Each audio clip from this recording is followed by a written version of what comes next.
नमस्कार, मी कृष्णा लाड आणि आपण पाहताय के न्यूज। आपला हा जो राधानगरी तालुका आहे हा धरणाचा तालुका म्हणून जिल्हाभरामध्ये ओळखला जातोय। हिरवागार पाणीदार तालुका म्हणून ओळख असली तरी देखील पावसाळ्यामध्ये मात्र धबधब आणि निसर्ग संपदेने भरलेला तालुका म्हणून एक वेगळी ओळख निर्माण करतो।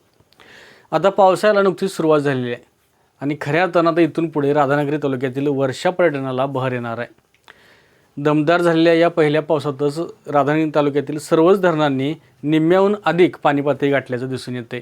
अनेक ठिकाणी लघु पाटबंधारे प्रकल्प देखील ओसंडून वाहत आहेत। राऊतवाडी, रामनवाडी अशा प्रमुख धबधब्यांबरोबरच अनेक लहान मोठे धबधबे देखील कोसळताना दिसत आहेत, पाणी फेसाळताना दिसते।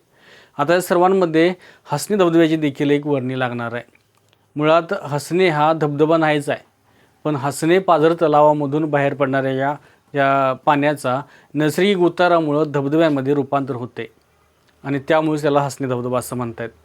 राधानगरी शहरापासून जवळपास 25 किलोमीटर अंतरावर फोंड्याकडे जाणाऱ्या रस्त्यावर हसणे या गावाशेजारी लघु पाटबंधारे प्रकल्प आहे।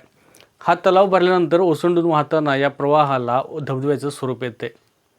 या अगोदर या ठिकाणी नैसर्गिक उतारावर धबधबा कोसळायचा, पण यावर्षी मात्र या ठिकाणी पायऱ्यांची आणि हौदाची रचना करून हा धबधबा आणखीन सुरक्षित आणि दिखाऊ केला आहे। इतर धबधब्यापेक्षा हा धबधबा त्याचमुळे या पर्यटकांना अधिक आकर्षित करणार आहे आणि त्यामुळेच या ठिकाणी पर्यटकांची मोठी गर्दी होताना दिसणार आहे। विशेष म्हणजे हा धबधबा अधिक सुरक्षित असल्यामुळे लहानांपासून वृद्धांपर्यंत म्हणजे थोडक्यात काय तर फॅमिलीसाठी अगदी योग्य पॉईंट आहे। या ठिकाणी येणारे सर्वच जण एन्जॉय करण्यासाठी आणि इथल्या वर्षा पर्यटनाचा आनंद लुटण्यासाठीच येतात, पण इथे येणाऱ्या प्रत्येकाच्या एन्जॉय करण्याच्या व्याख्या मात्र वेगवेगळ्या आहेत। सहकुटुंब सहपरिवार येणाऱ्यांमध्ये आणि ज्येष्ठ नागरिकांमध्ये या धबधब्याच्या पाण्यात मनसोक्त डुंबायचं, या हिरव्यागार निसर्गाचा सभोवताली असणाऱ्या नजरेनं आस्वाद घ्यायचा अशी व्याख्या असते।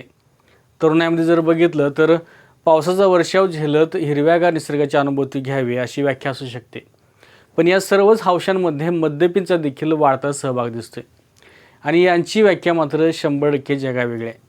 त्यांच्या दृष्टीने एन्जॉय म्हणजे दारू, मटण, चिकन, बियर आणि पुन्हा मनसोक्त दारू आणि या दारूच्या धुंदीत झिंगत राहत तिथल्या हिरव्यागार गवतावर लोळत पडायचं। इथंपर्यंतच यांचं जग सीमित आहे, मर्यादित आहे आणि हीच यांची व्याख्या।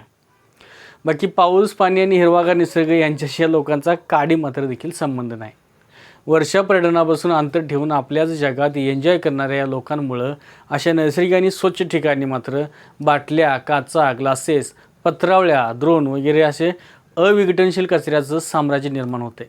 शिवाय शेवटच्या घोटापर्यंत निवांत पिणाऱ्या त्या माणसानं रिचवलेल्या बाटल्यामुळे एक वेगळीच ऊर्जा येते आणि मग सुरू होते दंगामस्ती, हुल्लडबाजी, छेडछाड, वादावादी आणि या सगळ्याचं पर्यवसान शेवटी मारहाणीपर्यंत देखील होऊ शकतं। आणि त्यामुळंच या अशा लोकांमुळं इथलं पर्यटन सुरक्षित आणि दिमागदार असलं तरी देखील वर्षा पर्यटन मात्र बदनाम होताना दिसणार आहे।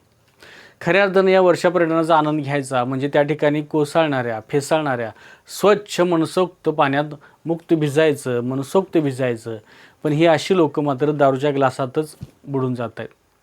या अशा लोकांच्या वाढत्या सहभागामुळं धिंगाणा, त्यामधून छेडछाड आणि त्यापुढं जाऊन मारहाणीसारख्या घटना देखील घडू शकत आहेत। त्यामुळे अशा लोकांच्या वावराला अशा ठिकाणी प्रतिबंध करणेच गरजेचं आहे। अहो दारू काय, तुम्ही बारमध्ये देखील बसून पिऊ शकतायच की, पण नाही, निसर्गाच्या कुशीत मस्त मोकळ्या मैदानात थंडगार हवेत बिअरचे घोट रिचवताना आणि कोंबडीच्या तंगड्या फस्त करताना या अशा लोकांना एक वेगळाच आसुरी आनंद मिळतो। आणि अशा धिंगाण्यामुळं इथं येणाऱ्या सहकुटुंब पर्यटकांना म्हणजे जे सहकुटुंब आलेले असतात अशा लोकांना हे त्रासदायक ठरू शकतं। आता पोलीस प्रशासन, महसूल प्रशासन याबाबतची जनजागृती वेळोवेळी करतच आहे, पण तरी देखील आजपर्यंत अशा लोकांमध्ये कसली सुधारणा होताना दिसत नाही आणि त्यामुळंच आता अशा लोकांसाठी कडक कायदे करणं गरजेचं आहे। असो, अशा लोकांमुळं काय आपल्या कुटुंबाला आपण वर्षा पर्यटनापासून वंचित ठेवायचं थोडंच नाही ठेवायचं। सुट्टीच्या दिवशी मस्त प्लॅन करा। राधानगरी तालुक्यात असे अनेक ठिकाणं आहेत आणि त्या ठिकाणी जा, त्या ठिकाणी निसर्गाचा मनमुराद आस्वाद घ्या, कारण या राधानगरीचा निसर्ग तुम्हाला बोलावतोय। धन्यवाद। अशाच नवीन अपडेट्स आणि आपल्या भागातील बातम्यांसाठी या चॅनलला लाईक करा, शेअर करा आणि सबस्क्राइब करा।